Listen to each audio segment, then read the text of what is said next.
Innover encore plus, toujours plus, développer l'apprentissage et rapprocher le monde de l'entreprise avec le monde éducatif, définanciariser l'industrie, les entreprises et d'une façon plus générale l'économie, lutter contre la cupidité ambiante devenue consubstantielle aux élites mondialisées, autant d'idées, autant de pistes de réflexion pour tenter de redresser notre pays qui semble aujourd'hui aller presque de soi.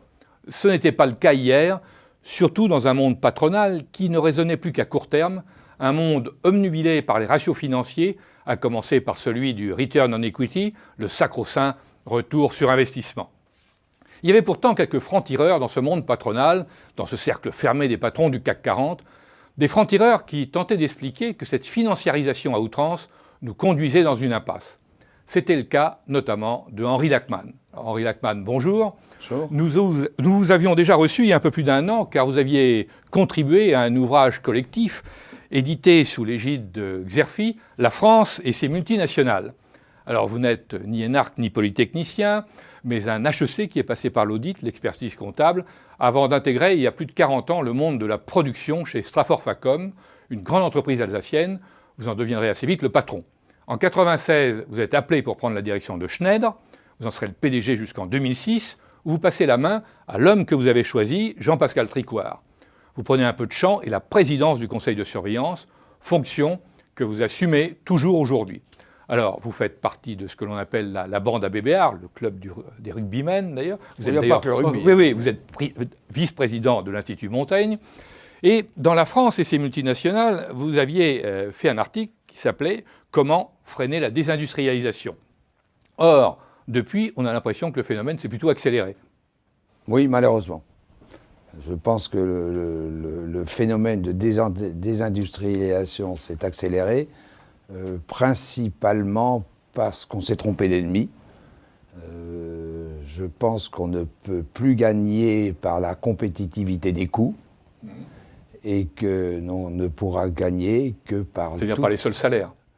Les coûts Oui, en général, les coûts, et qu'on ne pourra que gagner par la compétence, par la qualification, par la technologie, par le dialogue social. Je pense que l'archaïsme du dialogue social en France est un énorme frein. Mais vous en parliez dans votre article, donc on va en parler. Un énorme frein à notre compétitivité. Et puis, vous parliez de financiarisation, c'est que la finance devient trop exclusive. Et le court terme devient trop exclusif et qu'on ne prend pas en compte d'autres critères. Vous savez que la mesure induit les comportements. Les gens se comportent comme ils sont mesurés. Et si on les comporte exclusivement sur le financier et sur le court terme... Eh bien, on a pensé un instant après la crise que justement la finance allait être mise dans les rails. Or, depuis, elle a repris finalement tout son pouvoir, même si elle a des problèmes financiers et que les États viennent à son secours. Elle a repris tout son pouvoir parce que les autres acteurs de l'économie le veulent bien ou l'ont bien voulu. Je crois qu'on n'est pas obligé de vivre sous la dictature du return on equity. On n'est pas obligé de vivre sous la dictature des marchés financiers. Et vous disiez tout à l'heure que j'ai pris du champ personnellement. C'est plus que du champ. J'ai une autre responsabilité. J'ai la responsabilité de présider un conseil de surveillance. Et le conseil de surveillance, qu'est-ce qu'il fait? Il conseille, il surveille, mais il y a une nouvelle dimension de son rôle qui est celui de protéger les dirigeants, parce que le conseil de surveillance, ce n'est pas un dirigeant. Le nouveau rôle du conseil de surveillance, c'est de protéger les dirigeants sur le long terme, de faire en sorte que l'opérationnel, le patron, le président, eh bien, ne soit pas uniquement sur le court terme, juger sur le court terme, prendre des décisions court terme et ne pas avoir de vision et de stratégie long terme à mettre en œuvre. Mais alors c'est une décision, une vision à long terme, le fait que Tricoire se soit installé à Hong Kong avec sa famille? Je pense que oui. C'est symbolique, hein. Ça a été reçu comme très symbolique. Je pense que vous avez tout à fait raison. C'est symbolique, mais c'est aussi très, très, très pratique et très stratégique. Pourquoi c'est une vision à long terme? C'est parce que notre croissance, celle de Schneider Electric, se fait à 50% en Asie, qu'il nous faut établir ce qu'on appelle un hub. Oui, allusion au transport aérien. Au transport aérien, c'est-à-dire une base. En Asie, nous avons, dans un comité exécutif, nous avons 14 dirigeants, présidés par Jean-Pascal, Il y en a 3 aux États-Unis, dans 3 villes différentes, d'ailleurs sur la côte ouest, à Chicago et à Boston. Il y en a 5 en Europe, à Paris, à Barcelone et à Lahr. Le patron de l'industrie est à Lahr, donc une petite ville en face de Strasbourg. Et nous n'avions rien en Asie et nous pensons qu'il fallait que nous ayons également une base en Asie. Et comme c'est Jean Pascal qui veut la construire et que c'est lui qui connaît le mieux l'Asie, eh bien il est parti s'installer en Asie. Oui. Il connaît bien l'Asie, il a voulu s'installer là-bas.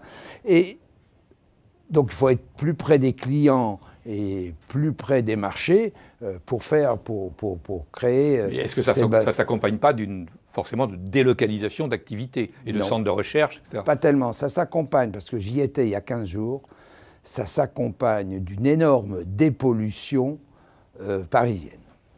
C'est-à-dire que Jean Pascal n'est plus sous la cloche de Schneider France, c'est sous la cloche de l'establishment ou du siècle et du parisianisme. Et je pense qu'il est beaucoup plus détendu, beaucoup plus à l'aise, beaucoup plus confortable. Il n'est plus pollué par le parisianisme et l'ambiance extrêmement mauvaise qui règne en France. Vous trouvez qu'il y a une mauvaise ambiance dans le pays? Oui, très. Et qu'on se trompe complètement d'adversaire et d'ennemi. Alors quel est l'adversaire, quel est l'ennemi? Je crois que c'est nous-mêmes. Je crois que c'est nous-mêmes. Parce que, quelque part, regardez les débats actuellement, notamment le débat électoral, c'est quand même, ça vole pas très haut. Oui, ça vole pas très haut. Alors on va essayer de remonter un peu. Oui, je compte sur vous. On va repartir à la base, c'est-à-dire la formation. Oui. Et à l'apprentissage. Alors l'apprentissage, ça fait longtemps que vous en parlez. Donc qu'est-ce que l'on peut faire concrètement? D'abord, il faut constater qu'il y a 150 000 gosses qui sortent tous les ans du système éducatif sans qualification ni diplôme. Et qu'on a beau avoir la plus belle démographie du monde ou d'Europe, si on forme... Oui, ça se retourne contre nous, en fait. Si on a des gosses qui sont ni formés ni qualifiés, bien on n'aura ni producteurs ni consommateurs. Parce qu'ils n'auront pas d'argent pour consommer, ils n'auront pas de qualification pour produire. Donc je crois qu'il est absolument fondamental de donner à nos jeunes métiers, qualifications, formation, diplôme. Il se trouve que la formation classique n'est pas toujours adaptée soit à la diversité de la société française, soit à un certain nombre de jeunes et de quartiers. Et je considère que l'apprentissage, qui est une formation en alternance à la fois en entreprise ou dans le secteur public. Hein. On commence l'apprentissage à quel âge? J'ai un petit problème là-dessus. J'ai un petit problème. Moi, je préfère le commencer à 16 ans, mais je ne suis pas archi convaincu. Je ne suis pas archi convaincu parce que... Pourquoi je préfère à 16 ans? Parce que je pense qu'il faut des bases essentielles qu'on n'acquiert peut-être pas à 14 ans. Et je donnerai le temps à l'éducation nationale pour que les gosses sachent lire, écrire et calculer. L'école, c'est jusqu'à 16 ans. Hein. Oui, donc je leur donnerai le temps pour que les gosses sachent lire, écrire et calculer. Donc je ne suis pas très favorable à l'apprentissage à 14 ans, mais ma position n'est pas aussi ferme sur les 14 ans ou les 16 ans qu'elle est en général sur l'apprentissage. Et c'est un mode de formation, l'apprentissage. C'est en aucun cas de la pré-embauche, comme le pense notre président. Si vous dites que l'apprentissage, c'est de la pré-embauche, quand vous n'avez pas besoin d'embaucher, vous avez encore moins besoin de pré-embaucher. Oui. Donc, vous ne ferez jamais rien. Et à partir du moment où le système éducatif classique ne fonctionne pas pour 150 000 gosses par an, ça fait quand même 20% d'une classe d'âge, eh bien, il faut trouver autre chose. Et l'autre chose, ou un des autres choses, c'est la formation par alternance. Et personnellement, je suis très convaincu que c'est une source de réduction du chômage, d'augmentation de notre compétitivité énorme, et qu'il faut le promouvoir, et s'il le faut, il faut forcer. Moi, je suis favorable au quota sur les grandes entreprises. Oui, parce que la question, c'est est-ce que les entreprises vont jouer le jeu? Elles ne le jouent pas assez, donc il faut les forcer. Et on les force par un système de quotas? Oui, moi je suis très favorable au système de quotas, je préfère les forcer comme ça que par la fiscalité. C'est-à-dire, vous avez un quota de jeunes en alternance Absolument. Dans un certain nombre de postes à l'intérieur de l'entreprise? Absolument. Et pourquoi? Parce que, les grandes entreprises ou les entreprises de plus de 250 personnes ont une capacité de formation, que les petites n'ont peut-être pas. Et deuxièmement, qu'elles ont une responsabilité de former pour l'écosystème. Vous savez, quand un jeune est formé au produit Schneider chez Schneider, il est vacciné Schneider toute sa vie. Hein. Donc, vacciné Schneider, vous avez des représentants, des ambassadeurs de Schneider partout. Nous, on a un petit millier d'apprentis, sur 20 000 personnes en France, et il y en a à peine 10 à 15% qui restent chez nous. Mais les autres, c'est les représentants Schneider. Hein. Donc, c'est l'intérêt bien compris des entreprises, oui. Mais ça dure combien de temps dans votre esprit, l'apprentissage? Ça dépend des qualifications et des diplômes, mais c'est un système par escalier, si vous voulez, c'est pas l'ascenseur. On s'arrête à chaque marche, hein. Le minimum, c'est 2 ans. Alors, l'apprentissage ne marche pas jusqu'à maintenant parce que le système éducatif considère qu'il n'a pas à donner des jeunes de la main-d'œuvre aux entreprises, bon marché. Les entreprises sont réticentes parce qu'elles n'ont pas envie de payer et de se fatiguer avec de la main-d'œuvre non formée. Donc, il faut l'action du politique, hein, avec des textes législatifs qui obligent et qui pénalise si ce n'est pas respecté. C'est mon avis. C'est mon avis. À partir du moment où quelque chose ne se fait pas naturellement à cause de la mentalité française, pour l'instant, l'apprentissage, pour l'essentiel, a été la filière de l'échec. Quand on ne sait plus quoi faire d'un gosse, on le met en apprentissage. C'est une erreur. Regardez, la formation la plus noble, une des plus nobles, c'est la médecine. Eh bien, les internes et les externes oui, sont les internes sont des apprentis.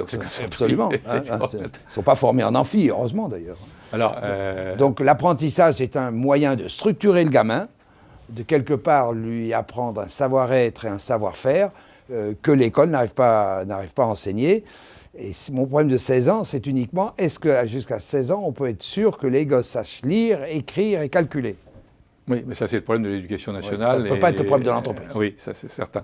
Mais pour le reste, ça doit être le devoir de l'entreprise, pas le problème, son devoir. Et autrefois, l'armée remplissait en partie ce rôle. Elle contribuait. Voilà. Et est-ce que l'armée ne peut pas jouer aussi un rôle dans l'apprentissage? Il n'y a plus. Oui, mais si, il y a une armée toujours. Oui, je suis d'accord. Ce qui est clair, c'est qu'il faut que le secteur public, armée comprise, fasse de l'alternance. Mais à la condition expresse que là aussi, l'alternance, l'apprentissage ne soit pas de la pré-embauche. Mais en même temps, il y a tout un secteur de l'apprentissage qui est celui autrefois qui était l'artisanat ou les commerçants. Hein, et souvent, l'apprenti venait et prenait la suite. Oui, c'est vrai. D'ailleurs, je crois que les apprentis sont la catégorie socio-professionnelle qui crée le plus d'entreprises. Oui, oui. Ils créent leur entreprise. Mais il faut bien voir que l'apprentissage, c'est pas uniquement col bleu, c'est pas uniquement garçon. C'est col bleu, col blanc, garçon, fille. En Allemagne, plus de 50% des jeunes sont formés par l'alternance. 50%. 50%, plus de 50%. Et dans tous les métiers. Alors, on a vu l'apprentissage, maintenant la formation au-dessus. Au-dessus. On n'a plus assez d'ingénieurs. Oui. Comment on fait pour réattirer et relancer les formations d'ingénieurs? Il faudrait d'abord qu'on fasse en sorte que les ingénieurs fassent un métier d'ingénieur. Et n'aillent pas à Londres faire des logarithmes, des tableaux, du trading ou que sais-je. Donc je crois qu'il faut vraiment que l'on incite, je ne sais pas comment, mais qu'on incite les jeunes ingénieurs formés aux frais du contribuable. Il ne faut pas qu'on les incite d'une façon ou d'une autre à faire un métier d'ingénieur et si possible de le faire d'abord en France. Deuxièmement, je crois qu'il faut qu'on encourage plus la formation dite scientifique. Mais là aussi, l'apprentissage peut entrer en ligne de compte parce qu'on peut très bien former des ingénieurs par apprentissage. La formation professionnelle... Mais par l'alternance, oui. Par l'alternance. Okay. La formation professionnelle, c'est une espèce de cul-de-sac qui s'arrête au bac pro. Il faut aller plus loin. Il faut aller beaucoup plus loin. Donc, il faut avoir la volonté de former des ingénieurs. Et de faire en sorte que les ingénieurs qui soient formés ne soient pas détournés de leur formation initiale à faire des choses qui sont d'ailleurs nuisibles pour la société. Est-ce qu'il ne faut pas revoir le principe de la formation professionnelle qui a été au fil des ans complètement dévié de son objectif, hein, qui représente des sommes considérables? 35 milliards. 35 milliards, oui. Non mais c'est énorme, 35 milliards. C'est énorme. Donc est-ce qu'il ne faut pas redéployer effectivement ces 35 milliards? Je suis d'accord. Alors bien sûr, ça va battre en brèche quelques monopoles ou quelques... Je ne sais pas, mais si vous voulez, la première chose, c'est que cet argent de la formation ne doit pas aller aux syndicats. Quand je dis syndicats, c'est syndicats patronaux et salariés. Oui. Hein. Donc il faut que la fonction de représentation soit financée autrement et plus honnêtement. Moi d'ailleurs, je ne serais pas contre à ce que les entreprises payent des vignettes syndicales pour le compte de leurs salariés. Comme ça serait clair. Payer des vignettes syndicales, c'est-à-dire paye la cotisation syndicale? Absolument. Absolument. Ça marche comme ça en Allemagne, non? Non. Je suis... Dans la métallurgie, je ne crois pas, même dans la métallurgie. Je ne suis pas... Je ne sais pas. Je ne sais pas, mais je crois que oui. Je crois que oui. À partir du moment où... Enfin, il est quand même anormal que les salariés du privé, que 5% des salariés du privé payent des vignettes et soient syndiqués. C'est pas normal. Il faut bien... Vous voulez dire qu'il en faudrait beaucoup plus? Ben, il faudrait qu'il y ait plus de salariés qui contribuent à leur représentation. À partir du moment où on dépense beaucoup d'argent aussi pour l'actionnaire, je ne vois pas pourquoi on dépenserait un peu d'argent pour les salariés et faire payer l'adhésion aux syndicats par les entreprises ne me choque pas. Ce qui veut dire que vous pensez qu'il faut des syndicats plus forts? Absolument. Je pense, alors là je suis plus affirmatif, je pense que le dialogue social est un contributeur extrêmement important à la compétitivité. Ce qui est le cas en Allemagne. Qui est le cas en Allemagne. Pour l'industrie, pas pour les services. Ce qui est le cas dans beaucoup de pays. Oui. Et en France, ce n'est pas le cas du tout. On est vraiment dans un archaïsme du dialogue social. Il n'y a pratiquement plus de syndicats dans le secteur privé. Oui, mais il y a les autres syndicats aussi. Les syndicats patronaux ne sont pas meilleurs. Hein. Oui. Pensez que le MEDEF... Je sais que je suis un rebelle des organisations patronales, mais je suis un rebelle pour de bonnes raisons. Hein. Et je trouve que les syndicats patronaux sont très responsables de l'absence de dialogue social. Donc je considère que le dialogue social est un élément énorme de notre compétitivité et qu'en France, ça ne marche pas. Regardez, pendant la période de crise, vous avez cité l'Allemagne, le lien social a continué parce qu'on n'a pas licencié, on a réduit les horaires, on a réduit les salaires qui ont été compensés par des subventions. Quelque part, si vous voulez, on a subventionné le travail au lieu d'indemniser le non-travail. Mais ce qui est très très important, c'est que le lien social est resté. C'est-à-dire qu'on n'a pas foutu à la porte les salariés pour lesquels on n'avait plus d'utilité économique. Parce que c'est ce qui frappe les gens, c'est que visiblement, on a l'impression qu'un certain type d'entreprise, un certain capitalisme, ferme les usines, même si l'usine est rentable. Et ça, les gens le vivent très mal. Oui, ça je ne sais pas. Si vous voulez, je pense que les entreprises sont toujours à la recherche de productivité. Malheureusement, on considère que ce sont les effectifs qui sont la variable d'ajustement et pas les coûts. Dans un compte d'exploitation, il n'y a pas des têtes de pipe, il y a des euros, des dollars, des yens, etc. Donc je pense que la variable d'ajustement devrait être les coûts et pas les effectifs.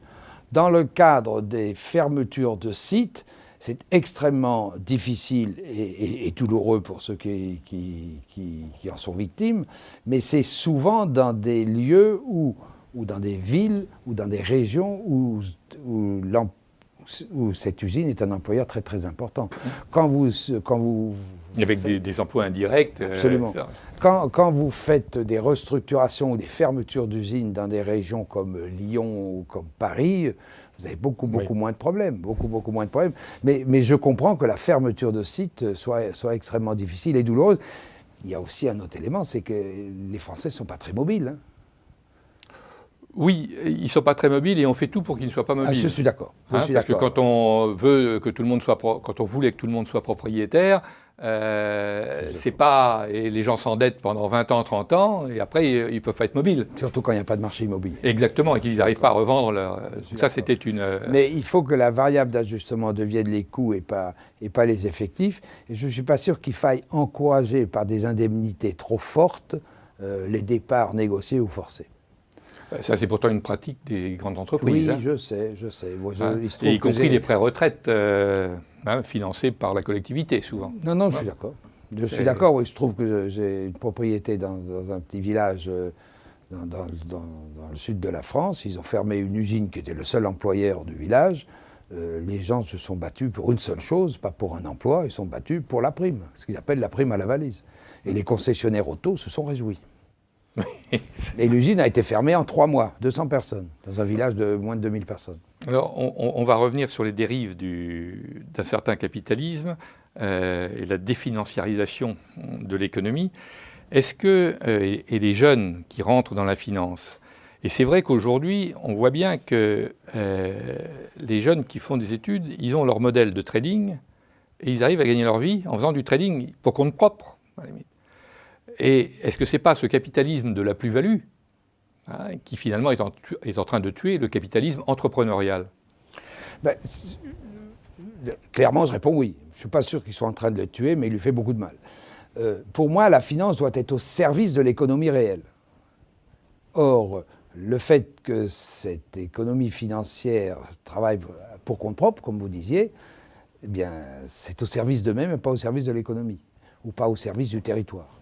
Donc, il me paraît essentiel que l'on mette en place des règles pour que l'on pénalise extrêmement fortement ce type de spéculation, cette spéculation pour compte propre, cette économie virtuelle au service d'elle-même. Parce que ce qu'on constate, au service d'elle-même. Oui, ce qu'on constate aussi, c'est que des créateurs d'entreprises, il y en a eu dans tous les temps, selon les différentes étapes.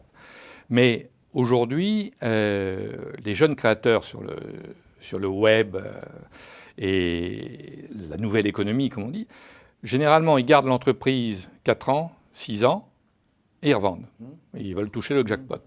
Bon, donc il n'y a pas de pérennité ensuite dans l'entreprise. Ouais. Et ça, c'est un handicap, indiscutablement, pour avoir un tissu entrepreneurial. C'est un handicap. Surtout s'ils revendent à des fonds qui eux-mêmes ensuite revendent à un autre fonds. C'est un handicap et c'est une caractéristique très française. Oui, française et américaine. Et américaine. Parce que nous, on est beaucoup plus dans le système anglo-saxon que dans le système rhénan. Hein. En Allemagne, le patron d'une entreprise Mittelstand, son objectif, c'est de transférer une entreprise plus grande, plus riche, plus forte à la prochaine génération. Donc, en France, l'entreprise est trop de la marchandise et trop un outil de réalisation de plus-value. Oui, parce que... Mais là, je pénaliserais très fort. C'est-à-dire que la fiscalité a quand même... Eh oui, on peut jouer de la fiscalité. Absolument, mais je serais très fort. Moi, j'ai un gamin qui a créé son entreprise. Gamin, oui, c'est mon gamin. Il a 42 ou 43 ans. Son objectif, c'est de la faire grossir un peu et de la revendre. Oui. Ils ont tous le même objectif. Voilà. Eh bien, c'est pas bien. Dans ma religion, c'est pas bien. Donc, je pense qu'une entreprise, c'est quelque chose qui vit et qu'il faut faire grandir, grossir, développer avec les aléas, plus et moins. Mais on ne peut pas construire un tissu économique en considérant que l'entreprise devient de la marchandise. Oui, parce qu'en même temps, les gens qui participent dans cette entreprise se considèrent à ce moment-là comme des mercenaires. Il n'y a pas d'affectio societatis. Absolument. Hein, et on n'arrive pas à créer un esprit d'entreprise. C'est du mercenaire du capital ou d'eux-mêmes. Oui. Alors, la solution, c'est la fiscalité, et c'est-à-dire d'avoir une fiscalité dégressive ou progressive en fonction de la période de la plus-value. Plus vous revendez vite, plus vous êtes taxé, et plus vous gardez longtemps, moins vous êtes taxé. Absolument. Ce qui n'est pas le cas actuellement. Parce je ne connais pas. Sur les entreprises, quand même. Moi, je taxerais beaucoup plus lourdement les plus-values à court terme. Oui. La durée de détention moyenne du CAC 40 est inférieure à 6 mois. C'est pas sain, si vous voulez. Le temps de l'entreprise, c'est pas 6 mois, c'est pas 1 an, c'est même pas 3 ans. Le temps de l'entreprise, c'est beaucoup plus long. Les high frequency trading, termes, je ne le connais pas en français. C'est des gens qui conservent leurs actions. Trading à haute fréquence. Trading à haute fréquence. Sont des gens qui d'une part, représentent une part très, très importante des transactions. À New York, je crois que c'est 60%, et qui conservent leurs entreprises quelques secondes. C'est lamentable. Enfin, je sais pas comment. C'est honteux, ça ne devrait pas exister. Et puis, si ça existe, alors il faudrait vraiment 90% de taxation. Là, on peut faire 90% de taxation. Oui, vous pouvez même penser à 95%. Moi, je trouve qu'on ne veut pas ou on ne peut pas les interdire, qu'on les taxe. Mais l'idée de la taxe sur les transactions financières, c'est un peu ça. Ouais, le problème, c'est qu'on ne peut pas le faire seul. Oui, mais pareil, les plus-values, on ne peut pas le faire seul non plus. C'est déjà plus facile. Si, les opérateurs non, mais la plus-value, elle est réalisée sur quel sol sur le territoire, quand même. Mais là, ça dépend si on peut plus passer. Oui, si vous êtes propriétaire dans un autre pays... Oui, puis si vous faites faire vos opérations en finance, dans la finance... Dire que la créativité et l'ingéniosité dans le domaine de la finance devient plus importante que la créativité et l'ingéniosité dans le domaine industriel, ça c'est vrai. Oui, et on peut dire que finalement, comme on gagne beaucoup plus d'argent plus vite dans la finance, pourquoi aller investir dans l'industrie? Beaucoup plus d'argent et beaucoup plus vite. Hein, et c'est pour ça peut-être qu'un certain nombre d'entreprises, de grandes entreprises, n'investissent pas. Moi, je suis très frappé de voir que Apple, qui fait du marketing et de la recherche et développement, mais globalement vit sur une montagne de cash de 100 milliards de dollars de cash. Oui, je sais. Pratiquement un an de chiffre d'affaires. Oui. Peut-être parce qu'ils ont une espèce de stérilité d'entrepreneuriat. Oui, mais c'est un peu le cas aussi d'un certain nombre d'entreprises françaises, non? Qui accumulent du cash. Pas tellement. Je ne connais pas beaucoup d'entreprises de grandes entreprises qui aient beaucoup de cash. Elles ont reconstitué leur cash. Je pense qu'il faut trouver un juste milieu. Il faut trouver un juste équilibre entre l'endettement et le cash. Le surendettement tel que était pratiqué dans les leverage buyout par le private equity me paraissait extrêmement néfaste. Cela d'autant plus que c'est le contribuable qui payait, bien sûr. Les intérêts étant déductibles du résultat. Il faut trouver un juste équilibre en fonction des entreprises, des marchés et des industries. Je ne sais pas quel est cet équilibre, mais il faut à la fois du cash et des dettes pour moi. Alors il y a les grands débats justement sur la fiscalité.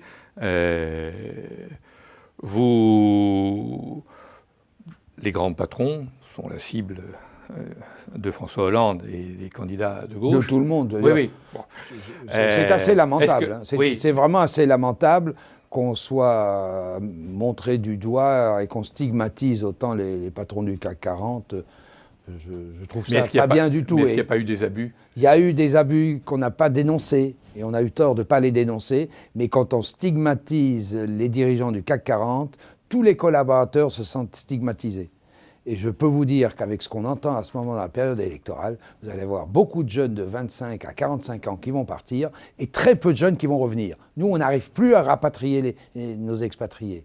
Je pense que ce qui est dit en ce moment sur l'entreprise, et plus particulièrement sur le CAC 40, c'est vraiment extrêmement nuisible pour notre économie. Oui. Et on ne s'en rend pas compte. Mais... On ne s'en rend pas compte aussi parce que la plupart de nos hommes politiques ne connaissent rien à l'étranger.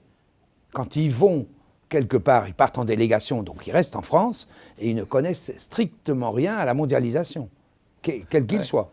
Mais il y en a même de grands dirigeants qui ne parlent même pas l'anglais. Oui. Mais est-ce que vous ne pensez pas que la responsabilité des patrons du CAC 40 du siècle, du MEDEF, est énorme? Parce qu'il y a eu on avait parlé à un moment donné d'une autorégulation, etc. Rien ne s'est passé. Je suis assez d'accord que l'autorégulation n'a pas fonctionné, mais j'ai un tout petit peu plus loin, je pense qu'il faut dénoncer. Je pense que les quelques abus qu'il y a eu, et qui sont minoritaires, mais qui sont très destructeurs, doivent être dénoncés. Que ce soit les personnes ou les conseils d'administration. Parce que le résultat, c'est qu'effectivement, vous prenez une décision, c'est pas une décision d'ailleurs, avant que ça soit appliqué, mais une proposition de prendre 75 et en fait 90% au-delà d'1 million. Oui, mais pourquoi opposer, pourquoi stigmatiser? Et encore une fois, vous ne tapez pas sur une personne. Et en ce qui concerne les grandes entreprises, pas seulement celles du CAC 40, il y a un problème aussi, c'est la disparité de l'imposition sur le territoire entre les PME qui ont du mal à échapper évidemment à l'impôt, sans parler des contribuables normaux, et les grands groupes qui effectivement... Alors là, l'exemple vient de loin, puisque je crois que quand même le champion de l'optimisation, c'est votre concurrent, non? C'est General Electric. C'est pas trop notre concurrent, on ne le considère pas comme tel, parce qu'autant on respecte des gens comme Siemens et ABB, dans notre industrie, on respecte un peu moins GE. Pourquoi vous respectez un peu moins GE? Parce qu'ils sont moins bons, parce qu'ils sont moins innovants, parce qu'ils sont moins créateurs dans notre métier et qui sont beaucoup plus financiers et comptables. Et ça, c'est depuis une dizaine d'années, non? Plus longtemps. C'est depuis le départ de Jack Welch? Avant Jack Welch. Ça avait commencé? Bah oui, c'est lui qui a créé la banque. GE Capital, voilà, oui. Exactement. Non, GE, c'est effectivement la fiscalité au sommet de leur agenda, comme on dit. Hein. Donc, ils ont une stratégie fiscale qui l'emporte sur beaucoup d'autres stratégies, notamment clients et territoires. Au détriment de l'activité sur le sol américain. Au détriment de beaucoup d'acteurs. Beaucoup d'acteurs, oui. Alors est-ce qu'il n'est pas normal qu'effectivement, à un moment donné, les autres acteurs essayent de reprendre une part de ce qu'ils ont perdu? Oui, je comprends bien, mais il faut bien voir que toutes les entreprises essayent d'optimiser fiscalement, que quelque part la complexité, ils savent la gérer, les grandes entreprises, donc plus c'est complexe, plus ils en tirent avantage. Mais d'un autre côté, par rapport aux PME, je voudrais quand même dire clairement que les grandes entreprises payent mieux, et beaucoup plus. Hein. C'est les meilleurs employeurs. Leurs salariés, oui. Les meilleurs employeurs ne font pas d'emploi au noir, ne font pas de facture au noir, hein, c'est-à-dire qu'on paye la TVA. On est sans doute de meilleurs citoyens aussi. Il y a cette optimisation fiscale qui peut-être se fait au détriment de certains territoires. Moi, je suis insuffisamment compétent pour en parler. Mais sachez que plus vous complexifiez la fiscalité, plus les grands groupes en tireront profit parce qu'elles savent faire. Elles créent de la complexité elles-mêmes. Oui, elles vivent de ça. Et puis elles ont les experts, elles peuvent se payer les experts. Exactement, elles savent faire. Bien, Henri Lachmann, merci.